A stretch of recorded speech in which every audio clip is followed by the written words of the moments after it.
Hi there, my name is Cami Oakman, and recently I've come to the realization that I have a ton of t-shirts from high school. So many t-shirts. So I graduated from high school in 2018, and I was a super involved student. I played sports, I was in student government, and I just generally loved high school. And I graduated, and as I was packing up for college, I looked back through my closet and I just realized I have so many t-shirts.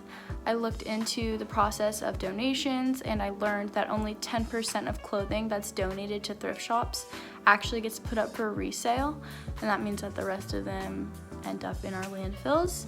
So I have held on to all of these t-shirts, not really knowing what to do with it.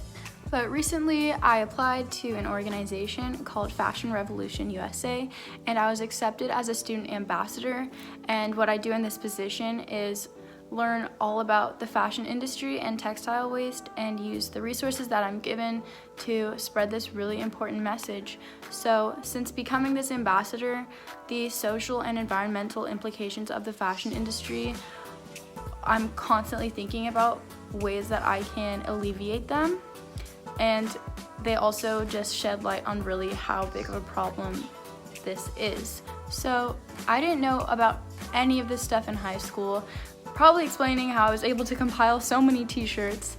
And when I reflect on that experience, it makes me feel very unsettled, because I know many other students out there are just excited to collect t-shirts as I was, and now knowing the truth about how harmful it can be, I think I'm ready to propose to you guys a solution that I've created, and hopefully more students out there can be aware of this problem. So first, to illustrate the problem with fashion, I wanted to tell you guys a story of one t-shirt. It says this is 50% cotton and 50% polyester made in Honduras, and it is this neon pink color. So before I get into it, I want you guys to pause and just think about what the information on that tag tells you and what it means to you. And then I will tell you what it means to me. So first thing is that this shirt is made from 50% cotton, 50% polyester. So looking at cotton is typically made in conventional ways. There are organic cotton farms, however, conventional cotton is way more common, and I'm sure that's what's used in this shirt. The problem with that is that conventional cotton is grown with tons and tons of pesticides. In fact, cotton growing uses 35% of all the world's insecticides and pesticides. So the people, in this case in Honduras, but whoever is growing the cotton, not only are they contaminating the water of the area with these pesticides, but they are directly and indirectly consuming them. So this has major environmental and social implications.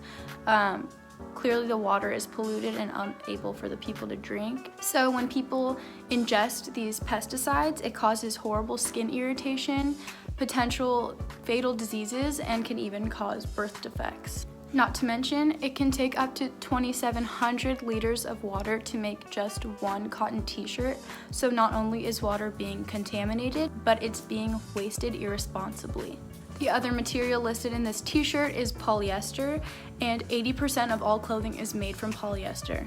So when I found that out, I was like, wow, that's a ton of clothing, and I don't even know what polyester is. So polyester is actually made using fossil fuels, the precious non-renewable resources that contribute greatly to climate change, and that's made in this t-shirt. So making this t-shirt uses tons of fossil fuels, which is already detrimental to our environment. But after the t-shirt is made, there are still more effects on our environment, because typically when clothing is thrown out, it ends up in a landfill or in the oceans, where it comes into contact with water.